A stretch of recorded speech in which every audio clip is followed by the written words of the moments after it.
Heading দিছো তো? তাহলে আমাদের চ্যাপ্টারের নাম কি? কাইনেটিক থিওরি অফ গ্যাসেস, তাই তো? তো দেখো, কাইনেটিক থিওরি মানে কি? কাইনেটিক মানে কি? যে যেটা মুভমেন্টের ব্যাপারে বলা হবে, তাই তো? আর এখানে কার মুভমেন্টের ব্যাপারে বলা হবে? গ্যাসেসের মুভমেন্টের ব্যাপারে। তো এবার এর অনেকগুলো আমরা সাপোর্টে ফেনোমেনা বলতে পারি। যেমন ধরো, আমরা যদি এই রুমের মধ্যে কোনো একটা জায়গায় স্প্রে করি, কোনো একটা কর্নারে, তো ওটা কোনো পারফিউম স্প্রে করলাম, তো আমরা অবভিয়াসলি যদি ওই কর্নারে স্প্রে করি, আমি এখানে ওই পারফিউমের সেন্টটা পাবো, তো গন্ধটা পাবো। কেন পাবো? কারণ আমরা ওখানে যে পারফিউম স্প্রে করলাম, ওখানে পারফিউমের ডেন্সিটি বেশি, মানে এয়ারের ডেন্সিটি বেশি হয়ে গেল। আর আমার সারাউন্ডিংয়ে এয়ারের ডেন্সিটি কি? কম। তাহলে আমরা সবাই জানি যে ডিফিউশন কখন হয়? Higher to lower density. তাহলে ওইখানে যে পারফিউমের যে মলিকিউলসগুলো আসে, সেটা ডিফিউজ হয়ে কি হবে? আমার কাছে চলে আসবে, তখন আমি সেন্টটা পাবো, তাই তো? তো এই যে ডিফিউশনটা হলো গ্যাসের, এটা কার সাপোর্টে? কেটিজি। এই বারবার না এত বড় নাম বলবো না, শর্টে কেটিজি বলবো। কেটিজি মানে এটা বুঝে নেবে, হ্যাঁ? তার মানে এটার সাপোর্ট কে করলো? কেটিজি। ডিফিউশন হবে। আরেকটা খুব ইন্টারেস্টিং ফেনোমেনা আছে, যেটা বলেছিলাম লাস্ট ক্লাসে, ব্রাউনিয়ান মোশন। মনে আছে? ব্রাউনিয়ান মোশন মানে কি? যে একটা কোনো লিকুইড বলো বা গ্যাস বলো, এতে যে র্যান্ডাম মোশনগুলো আছে, যে যারা জিগজ্যাগ যে র্যান্ডাম মোশন, তো এটা যেহেতু রবার্ট ব্রাউন ইনভেন্ট করেছিলেন, তো ওনার নাম অনুসারে আমরা কি বলবো এটাকে? ব্রাউনিয়ান মোশন, তাই তো? তো এগুলো সব কটা কার সাপোর্টে আছে? কেটিজি। ক্লিয়ার? তো এই কেটিজির কিছু পস্টুলেটসও আছে, যেখানে আমরা মেন পয়েন্টস ডিসকাস করেছিলাম আগে। কি কি ডিসকাস করেছিলাম? যে একটা, আচ্ছা প্রথম কথা বলে রাখি, এখানে যে গ্যাসেসটা বলছি, শুধুমাত্র কিন্তু আইডিয়াল গ্যাসেস, বা যেগুলোকে পারফেক্ট গ্যাস বলি। কারণ আমরা সবাই জানি যে গ্যাস দু রকমের হয়, একটা রিয়েল, একটা আইডিয়াল। আইডিয়াল গ্যাসেস কাদের বলি? যারা বয়েলস ল, চার্লস ল মেনে চলবে, জানা আছে তো? আর রিয়েল গ্যাসেস কি? যেগুলো আমাদের সারাউন্ডিংয়ে আসে, যেমন oxygen, nitrogen, carbon die oxide, etcetera. তো তাদেরকে আমরা বলবো রিয়েল গ্যাসেস। আর এই যে কেটিজির যে পস্টুলেটসগুলো আমি এখন বলবো, সেগুলো কিন্তু একটাও আমাদের সারাউন্ডিংয়ে থাকা গ্যাসের জন্য অ্যাপ্লিকেবল না। মানে এগুলো সবকটা অ্যাপ্লিকেবল কাদের জন্য? Only for ideal gases. Clear? তো পয়েন্টসগুলো কি কি ছিল? একটা কি ছিল? যে সবকটা গ্যাসের যে মলিকিউলসগুলো হবে, সেগুলো হবে পয়েন্ট মাস, তাই না? তাদের ভলিউমটা হবে negligible in compare to the container. ধরো তুমি একটা কন্টেনারের মধ্যে আইডিয়াল গ্যাস রেখেছো, এবার সেই যে কন্টেনারের যে ভলিউম, সেটা এতটাই বেশি যে ওই যে গ্যাস যতটা রেখেছি তার ভলিউমের কম্পারিজনে নেগলিজিবল। তার মানে আমরা কি বলতে পারি? যে পুরো কন্টেনারের ভলিউমের কম্পারিজনে আইডিয়াল গ্যাসের ভলিউমটা অলমোস্ট জিরো। বাট এটা কি রিয়েল গ্যাসের জন্য পসিবল? নো।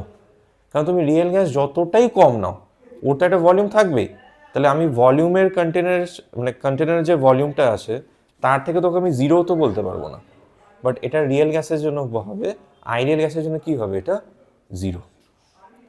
আরেকটা কি ছিল খুব ইম্পর্টেন্ট পয়েন্ট, যে আইডিয়াল গ্যাসের যে মলিকিউলগুলো যে র্যান্ডামলি মুভ করছে, তাদের মধ্যে কোনো অ্যাট্রাকশন ফোর্স থাকবে না। কারণ নর্মালি কি জানি, যে প্রত্যেকটা মলিকিউল একে অপরকে কি করে? অ্যাট্রাক্ট করে by the law of gravitation, তাই না? গ্র্যাভিটেশন ল কি বলেছিল? যে in the universe all particles attract each other. তো সেরকম রিয়েল গ্যাসের পার্টিকেলসগুলো কি করবে? মলিকিউলসগুলো একে অপরকে অ্যাট্রাক্ট করবে। বাট সেটা আইডিয়াল গ্যাসের জন্য হয় না। তার মানে আইডিয়াল গ্যাস যে র্যান্ডামলি মুভ করছে, ওদের মধ্যে কোনো অ্যাট্রাকশন ফোর্স নেই। এবার আমরা কি জানি? যে যদি কোনো মলিকিউলসের মধ্যে অ্যাট্রাকশন ফোর্স না থাকে, তাহলে কোনো পোটেনশিয়াল এনার্জিও এক্সিস্ট করবে না। কেন? একটা পোটেনশিয়াল এনার্জি কখন এক্সিস্ট করে? যখন কোনো অ্যাট্রাকশন বা রিপালশন হবে। তার মানে একটা গ্যাস মলিকিউলের টোটাল এনার্জি কোন এনার্জি? কাইনেটিক। তার মানে রিয়েল গ্যাসেসের ক্ষেত্রে কাইনেটিক পটেনশিয়াল দুটোই হয়, বাট আইডিয়াল গ্যাসের জন্য কি হবে? শুধুমাত্র কাইনেটিক এনার্জি। আর এদের মধ্যে যে কলিশনগুলো হয়, সেই কলিশনের টাইপস কি বলেছিলাম? Perfectly elastic. এটা আমরা ক্লাস 11-এই পড়েছি না? অনেক রকমের কলিশন হয়, 3 রকম: perfectly elastic, perfectly inelastic, partially elastic আর পার্শিয়ালি ইনইলাস্টিক। তো এটা কোন টাইপের কলিশন? Perfectly elastic. তার মানে এখানে টোটাল এনার্জিও কনজার্ভ থাকবে, টোটাল মোমেন্টামও কনজার্ভ থাকবে। ক্লিয়ার? পারফেক্ট ইলাস্টিক কলিশনের প্রপার্টি কি ছিল? যে টোটাল এনার্জিও কনজার্ভ থাকবে আর টোটাল মোমেন্টামও কনজার্ভ থাকবে।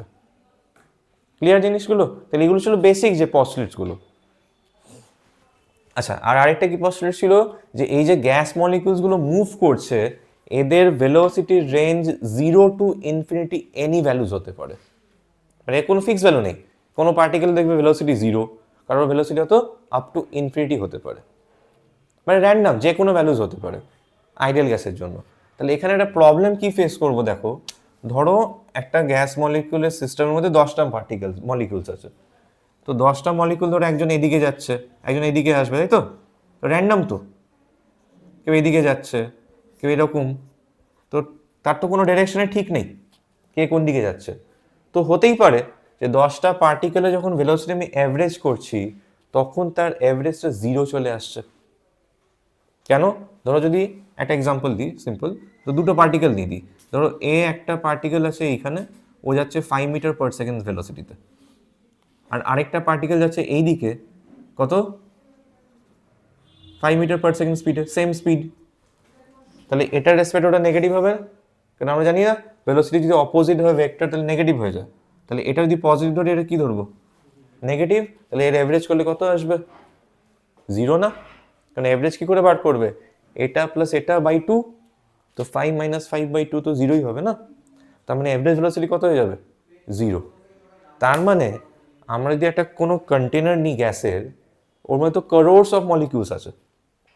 তো সেই করোড়স অফ মলিকিউলসে তুমি যখন অ্যাভারেজ ভেলোসিটি বার করবে, there is a certain possibility যে অ্যাভারেজ ভেলোসিটি 0 চলে আসতে পারে। আমি বলছি না আসবেই, but there is a possibility. কেন? কারণ র্যান্ডাম মুভ করছে তো। তোর এমন হলো যে পজিটিভ নেগেটিভ ইকুয়াল হয়ে গেল, তাহলে তোমার ওখানে 0 চলে আসবে। ক্লিয়ার ব্যাপারটা?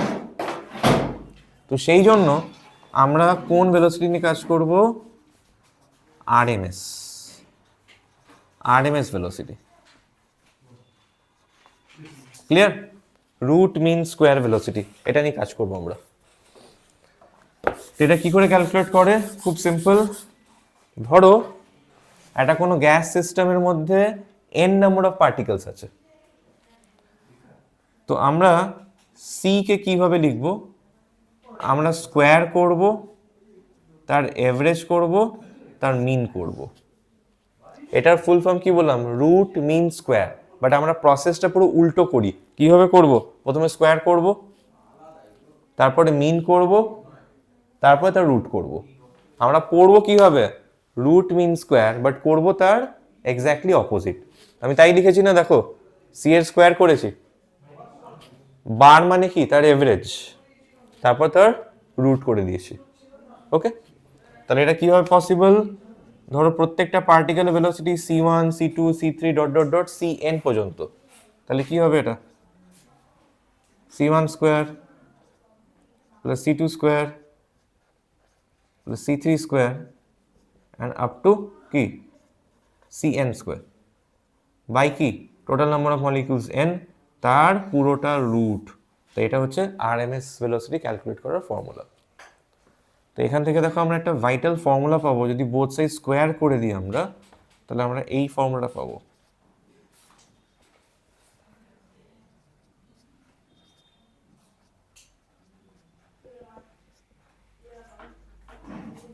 পাবো তো?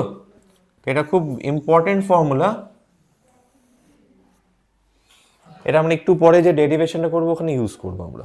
ওকে, এতটা ক্লিয়ার তো? দেখো কোনো ডাউট আছে? আচ্ছা, এবারে চলো আমরা মেন টপিকটা, মানে এই চ্যাপ্টারের যেটা সব থেকে মেন টপিক, সেটা হচ্ছে প্রেশারের এক্সপ্রেশন। তো ওটা এবার হেডিং দাও, হেডিং দেবে expression of pressure, expression of pressure exerted by an ideal gas. সেটা ডেরিভেশনটা আমাদের জন্য খুব খুব ইম্পর্টেন্ট। এটা লেখা হয়ে গেছে, ইরেজ করলাম।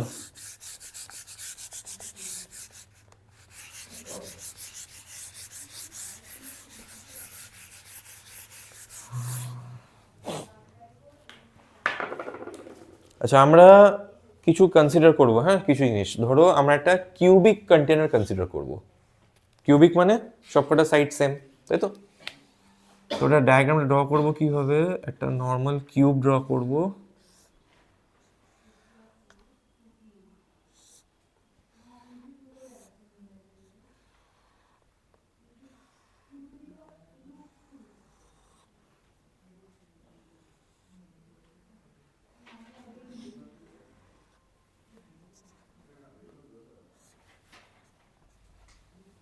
এটা দেখো সিম্পল একটা কিউব ড্র করলাম, হ্যাঁ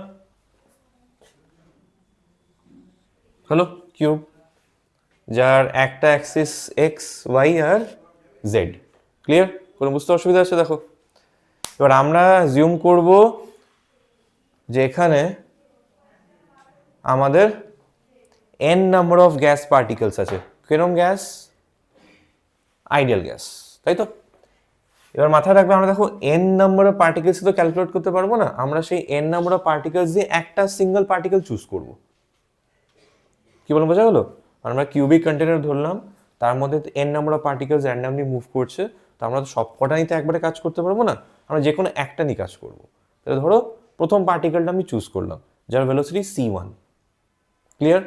তাহলে ও ধরো এটা র্যান্ডম পজিশন ধরলাম, এইভাবে মুভ করছে। ক্লিয়ার তো? c1 velocity. ভালোভাবে শুনবে।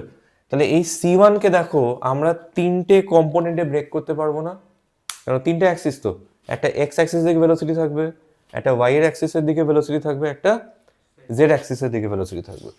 তাহলে আমরা এই দিকে একটা অ্যারো দেবো, এইদিকে একটা অ্যারো দেবো, আর এইদিকে একটা অ্যারো দেবো। ক্লিয়ার? এটাকে আমি u1 ধরলাম, এটা v1, এটা w1। তাহলে u1টা কি? c1 এর কম্পোনেন্ট অ্যাবাউট এক্স অ্যাক্সিস, v1টা কি? c1 এর কম্পোনেন্ট অ্যাবাউট ওয়াই অ্যাক্সিস, আর w1টা হচ্ছে c1 এর component about Z Axis. Is it clear?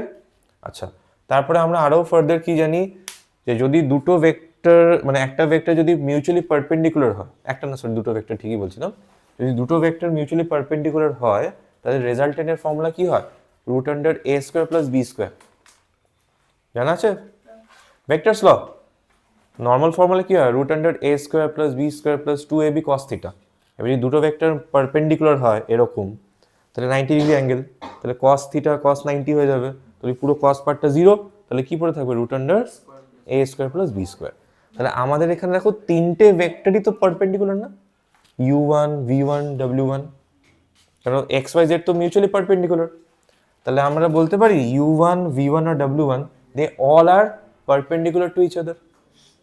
তাহলে যদি দুটো পারপেন্ডিকুলার ভেক্টরের রেজাল্টেন্ট হয় A square plus B square, যদি থার্ড ধরো সি ভেক্টর ধরলাম, তাহলে কত হবে? A square plus B square plus C square. Clear? তাহলে আমরা সেখান থেকে এটা লিখতে পারি c1 square equal to u1 square plus v1 square plus কি w1 স্কোয়ার। পারবো তো লিখতে? রুটটা আমি ওদিকে স্কোয়ার করে দিচ্ছি, দেখো সিম্পল। যদি দুটো থাকতো তাহলে কি লিখতাম? u1 square plus v1 square. তিনটে আছে বলে w1 স্কোয়ারটা অ্যাড করলাম আমি। ক্লিয়ার? কোনো ডাউট? ওকে, এবারে দেখো আমরা প্রথমে কি করলাম, n নাম্বার অফ পার্টিকেলস দিয়ে একটা পার্টিকেল চুজ করলাম c1। এবার আমরা আরো সিম্পল করবো জিনিসটাকে। এবার এটার আবার কি দেখছি, এ তো তিন দিকে দৌড়াচ্ছে, তিন দিকে ভেলোসিটি, তো এবার আবার প্রবলেমে পড়বো, তিন দিকে তো একসাথে ক্যালকুলেট করা যাবে না, তো আমরা একটা ডিরেকশন চুজ করে দেবো। Is it clear? আমরা আরো সিম্পল করছি জিনিসটাকে, এন খানা থেকে একটা চুজ করলাম, একটার আবার তিন দিকে ভেলোসিটি, তো তিন দিক তো ক্যালকুলেট করা যাবে না, আমরা একদিক ক্যালকুলেট করবো। তো আমরা সব থেকে সিম্পল জিনিস এক্স অ্যাক্সিস নেব। তো যদি হ্যাঁ বলো, হ্যাঁ আমরা কি করলাম, প্রথমে এন নাম্বার অফ পার্টিকেলস দিয়ে একটা পার্টিকেল চুজ করলাম c1, তার আবার তিন দিকে ভেলোসিটি আছে এক্স ওয়াই জেড। এবার তিন দিকে তো একসাথে ক্যালকুলেট করা যাবে না, আমরা তিন দিকের না নিয়ে যে কোনো একটা দিক নিয়ে ডিসকাস করব। তো সেটা একটা দিক কোনটা চুজ করছি? Along x Axis. ক্লিয়ার? তো দেখো তো যদি এক্স অ্যাক্সিসের দিকে আমি মুভমেন্টটা ডিসকাস করি, তাহলে ও কোন কোন ওয়ালে স্ট্রাইক করবে? এই ওয়াল আর এই ওয়াল না? 3D ফিগার দেখো, যদি আমি এই রুমটা ধরি কি হবে, কোন ওয়াল? ওই ওয়ালটা আর এই পেছনের ওয়ালটা। যদি এটাকে আমি এক্স অ্যাক্সিস ধরি তাহলে ওই ওয়ালে স্ট্রাইক করবে আর এই ওয়ালে স্ট্রাইক করবে, তাই তো? তাহলে ওই ডায়াগ্রামটা আমি এখানে ড্র করছি রাফলি। ধরো এইটা হচ্ছে দুটো ওয়াল, ক্লিয়ার? আর আমি অ্যাজিউম করে নিচ্ছি প্রত্যেকটা সাইডের লেন্থ হচ্ছে এল করে, কিউবটা, বুঝা গেল? তাহলে এই ডিস্টেন্সে কত হবে? এল। দেখো পরে লিখো, আমি লেখার সময় দেবো। দেখো জিনিসটা বোঝা গেল? এই ডিস্টেন্সটা কি হবে? এল হবে। তাহলে এবার আমরা কি অ্যাজিউম করেছি? দেখো ও u1 ভেলোসিটি নিয়ে যাচ্ছে, তাহলে ও এখান থেকে শুরু করলো জার্নি কত ভেলোসিটি নিয়ে? u1। কত মোমেন্টাম? যদি আমি স্মল এম মাস ধরে নিই, এম u1, যদি আমি ধরে নিই যে মাস স্মল এম, তাহলে ও কত মোমেন্টাম নিয়ে জার্নি স্টার্ট করলো? M u1। তারপরে ও এই ওয়ালে স্ট্রাইক করবে, স্ট্রাইক করে কোন দিকে বাউন্স ব্যাক করবে? আবার এদিকে। তো মাইনাস u1 লিখতে পারি। কেন ভেলোসিটি চেঞ্জ হলো না? কারণ আমরা প্রথমেই অ্যাজাম্পশনে কি বলেছিলাম? অল কলিশনস আর পারফেক্টলি ইলাস্টিক কলিশন। তো পারফেক্টলি ইলাস্টিক কলিশনের জন্য কি হবে? যে ভেলোসিটি নিয়ে গেছিল ওই ভেলোসিটি নিয়ে ব্যাক করবে, কোনো ভেলোসিটি লস করবে না, ক্লিয়ার? এবার মাইনাসটা কেন দিচ্ছি? যেহেতু ডিরেকশনটা অপোজিট, কারণ ওটা যদি পজিটিভ ধরি এটা নেগেটিভ ধরবো আমরা। তাহলে কত মোমেন্টাম নিয়ে গেল? M u1। ব্যাক করছে কত মোমেন্টাম নিয়ে? Minus M u1। So what is the net change in momentum? হ্যাঁ, so what is the net change in momentum? গেল মোমেন্টাম এম u1 নিয়ে, ব্যাক করলো মোমেন্টাম মাইনাস এম u1 নিয়ে। তো মোমেন্টামের চেঞ্জ কত? 0। নিজের মার্কস বলতে বলিনি তোমাদের। 0 কি করে হবে? আরে বাবা, মোমেন্টামের চেঞ্জ কি করে বার করি আমরা? Final minus initial. তো ফাইনাল মোমেন্টাম কত? 2 mu1 হবে। mu1 minus of minus mu1, তো ultimately it will be added না? বোঝা গেল না? যাচ্ছে mu1 মোমেন্টাম নিয়ে, ফিরছে মাইনাস mu1 মোমেন্টাম নিয়ে, তো চেঞ্জ কত? মাইনাস mu1 মাইনাস mu1 কত হয়? Minus 2 mu1। এবার আমরা ম্যাগনিটিউডটা নিয়ে কাজ করবো, বলবো 2 mu1। কেন নেগেটিভটা কিসের জন্য আসে? ডিরেকশনের জন্য। তো ভ্যালুর জন্য তো নেগেটিভ আসছে না, ডিরেকশনের জন্য নেগেটিভটা আসে। তাহলে কত হবে net change in momentum? 2 mu1। তাহলে ওটাই লিখবো, therefore net change in momentum। তোমাদের 0 বলতে খুব ভালো লাগে না? net change in momentum in one collision কত হবে? mu1 মাইনাস mu1, তাই তো? ইকুয়াল টু কত? Minus 2 mu1। যেহেতু আমরা মডুলাসটা নেব তাহলে কত হয়ে যাবে? এখানে মডটা দিত তাহলে ভালো হবে, ক্লিয়ার? তো এটা কি হলো? একটা কলিশনে ওর কত মোমেন্টাম চেঞ্জ হচ্ছে। দেখো ডাউট আছে কোনো এতটুকুতে? ক্লিয়ার? আচ্ছা, এবার খুব ইম্পর্টেন্ট একটা জিনিস আমরা ডিসকাস করব, সেটা হচ্ছে এই যে কলিশনটা হলো, যে ধরো ও এখানে গেল কোলাইড করে, আবার তো ব্যাক করে সেকেন্ড কলিশন তো এই ওয়ালে হবে নাকি ওই ওয়ালেই হবে? ও তো এখান থেকে গিয়ে এখানে ধাক্কা মারলো করে, আবার তো এখানে ব্যাক করবে, তারপর না সেকেন্ড কলিশন হবে। তো what is the time interval between দু সাকসেসিভ কলিশনস? সেটা কি করে বার করবো? মানে এই যে পরপর দুটো কলিশন হবে তার মধ্যে কতটা টাইম গ্যাপ লাগবে? তো টাইমের ফর্মুলা কি? Distance by velocity. Time equal to কি লিখি? Distance by velocity. তাহলে ধরো ও গেল এল ডিস্টেন্স, আবার ব্যাক করলো কত ডিস্টেন্স? এল। তাহলে 2l টোটাল ডিস্টেন্স, আর কত ভেলোসিটি? u1। তাহলে টাইম ইন্টারভেল কত? 2l by u1। ক্লিয়ার? কেন এই টাইমের পরেই না সেকেন্ড কলিশনটা হবে, না এর আগে হবে? এর পরে হবে। বোঝাতে পারলাম না? বলবো আরেকবার। আমরা টাইমের ফর্মুলা কি জানি? Distance by velocity. তো ও গেল এল ডিস্টেন্স, আবার ব্যাক কত করবে? এল ডিস্টেন্স, তারপর না সেকেন্ড কলিশনটা হবে। তাহলে আমি টাইম ইকুয়াল টু কি লিখবো? 2l by u1। So this is the time interval between two successive collisions. বুঝতে পারলাম?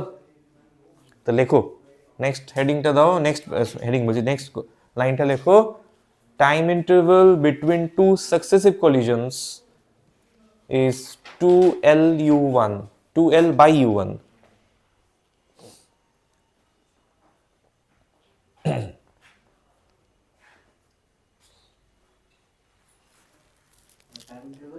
Between two successive collisions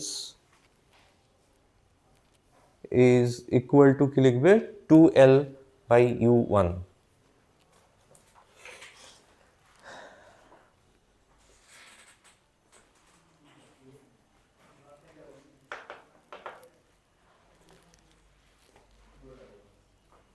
এতটা ক্লিয়ার না ডাউট আছে কোনো স্টেপে? দেখো তাহলে আমরা প্রত্যেকটা কলিশনে কতটা মোমেন্টাম চেঞ্জ হয়েছে পেয়ে গেলাম, তাই তো? আর কত সেকেন্ড পর পর দুটো কলিশন হচ্ছে সেটাও পেয়ে গেলাম। So if I ask find the number of collision in 1 second, what will be the answer? What is the number of collision in 1 second?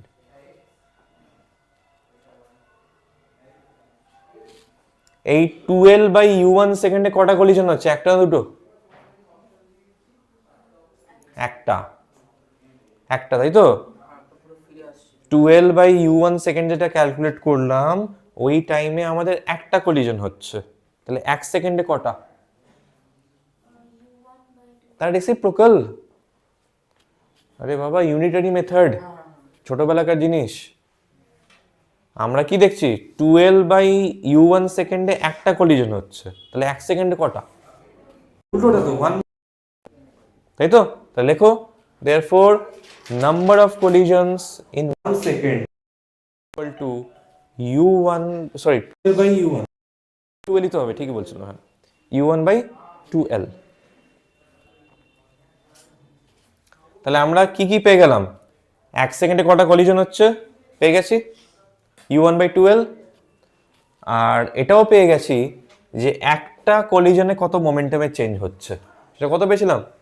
2m by U1, তাই তো?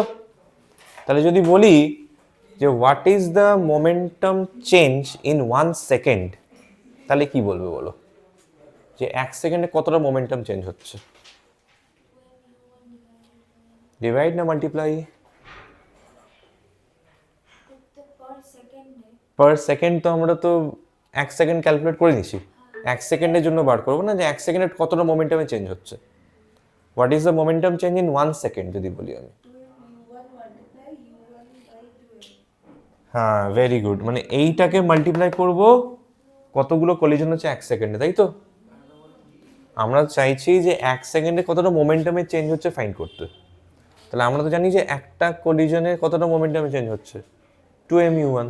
ধরো 1 সেকেন্ডে 5টা কলিশন হচ্ছে, তাহলে 5টা কলিশন টোটাল মোমেন্টামে চেঞ্জ কত হবে? 5 ইন্টু দিস, 10টা হলে 10 ইন্টু দিস। তাহলে আমরা তো এক্ষুনি বার করলাম যে 1 সেকেন্ডে কতগুলো কলিশন হচ্ছে। কত বার করলে? U1 by 2L। তাহলে ওই U1 by 2L এর সাথে যদি এটা মাল্টিপ্লাই করি আমরা কি পাবো? যে 1 সেকেন্ডে কতটা মোমেন্টামে চেঞ্জ হচ্ছে। বোঝা গেল? তাহলে ওটাই লেখো, therefore change in momentum in 1 second, therefore change in momentum in 1 second is equal to 2mu1 multiplied by U1 by 2L। সেটা কত আসছে বলবে? ভেরি গুড, তাহলে আসছে mu1 স্কোয়ার বাই L, তাই তো? তাহলে দেখো তো আমরা যেটা ফাইন্ড করলাম mu1 স্কোয়ার বাই L, সেটা কত আমি এক্সপ্রেশন লিখছি, এক্সপ্রেশনটা পেলাম mu1 স্কোয়ার বাই L, তাই তো? এটা পেয়েছি তো? তো এটা অ্যাকচুয়ালি কি, যে 1 সেকেন্ডে কতটা মোমেন্টামে চেঞ্জ হচ্ছে। So according to Newton's second law, this is the force. Why? Because this is the rate of change in momentum, na, basically. So we can say that mu1 square by L is the force. কেন? কারণ এটাই তো মোমেন্টামের change in per second বা in 1 second. আর per second বা 1 সেকেন্ডে যাই বলি আমরা, মোমেন্টামের চেঞ্জটাকে তো আমরা কি বলি? Force, according to Newton's second law of motion. তাই তো? দেখো ক্লিয়ার কিনা? এটা এসছে তোমার তো, এটা কি পেলাম তাহলে? ফোর্স পেলাম। তো এটা আমি ফোর্সটা যদি পেয়ে গেছি আমি, তাহলে আমি প্রেশার কি করে পাবো? Force by area. তাহলে আমি যদি ওই প্রেশারটা, কার প্রেশার ভালোভাবে মনে করো, এই U1 যতটা প্রেশার দিচ্ছে, তাই তো? তাহলে আমি এটাকে Px1 ধরছি। Px1 মানে কি? U1 এক্স অ্যাক্সিসের অ্যাবাউটে যে প্রেশারটা দিচ্ছে, সেটা কত হবে তাহলে? এটা বাই এরিয়া। তো এরিয়া কত? এল স্কোয়ার। তাহলে এল স্কোয়ার এল কিউব হয়ে যাবে না? তাহলে এল কিউব মানে তো ভলিউম অফ দ্য কিউব। তো কত হয়ে যাচ্ছে? mu1 square by capital V. দেখো সিম্পল জিনিস। এই ভিটা হচ্ছে ভলিউম অফ দ্য কিউব, কারণ এল কিউব মানে তো সাইড কিউব না, তো ওটা ভলিউম অফ দ্য কিউব হয়ে যাবে। দেখো ক্লিয়ার? তো এটা আমি কি পেলাম? যে U1 পার্টিকেলটা কতটা প্রেশার দিচ্ছে। এবার আমার তো দরকার শুধু U1 নিয়ে না, এক্স অ্যাক্সিসের উপরে যত মলিকিউল আছে সব কটা। তো আমরা সিম্পল দেখো কি করব, জাস্ট এই সাফিক্সগুলো চেঞ্জ করে দেবো, 1 এর জায়গায় 2, 3, 4, 5, 6 and so on, because m/v is a constant. তাই তো? তাহলে লেখো therefore total pressure exerted by all the particles moving along x-axis. Therefore, total pressure exerted by all the molecules moving along x-axis Px equal to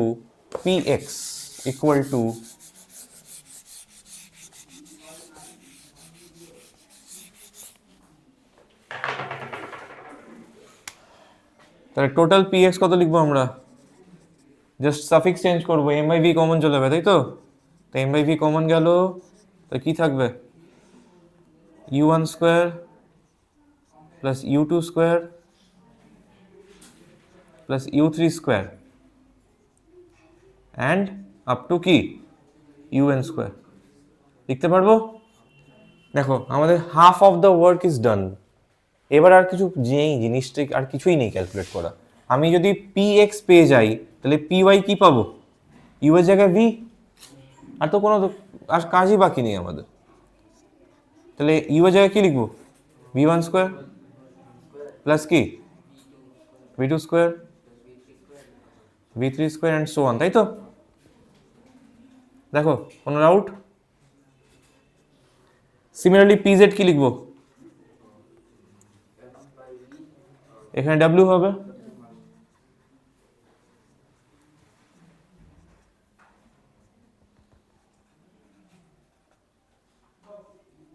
দেখো simple জিনিস। আমরা তিনটে pressure XYZ এর অ্যালংয়ে লিখে দিলাম। বোঝা গেল তোরা? এবার আমরা যে আইডিয়াল গ্যাসের যে পস্টুলেটসগুলো পড়েছিলাম, ওখানে আমরা একটা পয়েন্ট পড়েছিলাম যে একটা আইডিয়াল গ্যাস অল ডিরেকশনে সেম প্রেশার এক্সার্ট করে। এরকম না যে এক্সে বেশি, ওয়াইতে কম বা জেডে বেশি। তো অল ডিরেকশনে কি হবে? একটা ideal gas same pressure exert করে। ওকে, তাহলে ওটাই লিখবে এরপরে। এটার পরে লিখবে we know that an ideal gas exerts same pressure along all directions.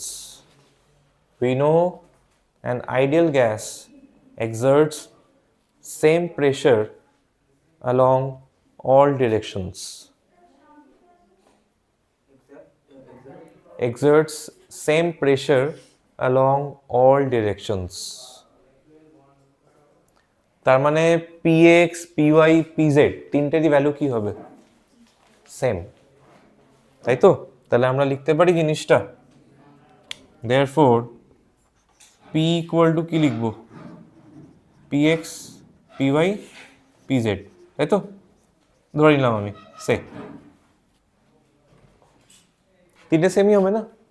তাহলে আমরা P কে ব্রেক করে লিখতে পারি P equal to 1/3 of px plus py plus pz,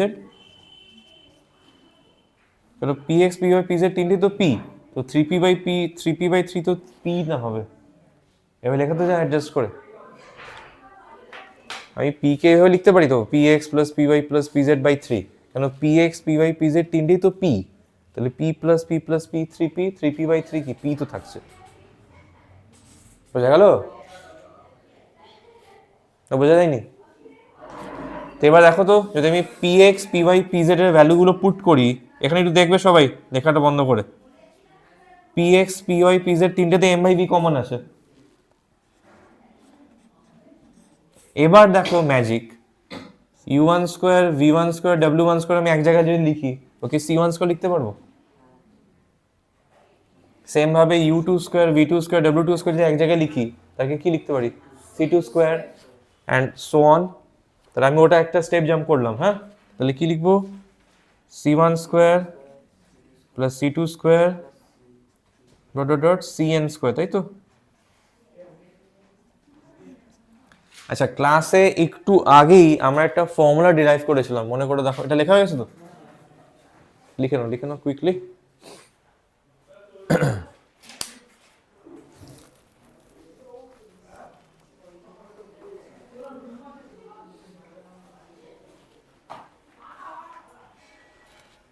তো আমরা দেখো ক্লাসে একটু আগে একটা ফর্মুলা ডিরাইভ করলাম না, ওই এইটা ইকুয়াল দেখো এনসি স্কোয়ার করলাম না, এই পুরো দেখো ব্র্যাকেটের পার্টটা আমরা এনসি স্কোয়ার ডিরাইভ করেছিলাম। তাহলে আমরা কি লিখতে পারবো এখানে, p equal to 1/3 m/v into nc square, পারবো লিখতে এটা? আচ্ছা, এই m ইন্টু n কে কি বলতে পারি বলো তো? এখানে স্মল এমটা কি, প্রত্যেকটা মলিকিউলের মাস, আর nটা হচ্ছে টোটাল নাম্বার অফ মলিকিউলস, তো দুটো মাল্টিপ্লাই করলে টোটাল মাস পাবো না,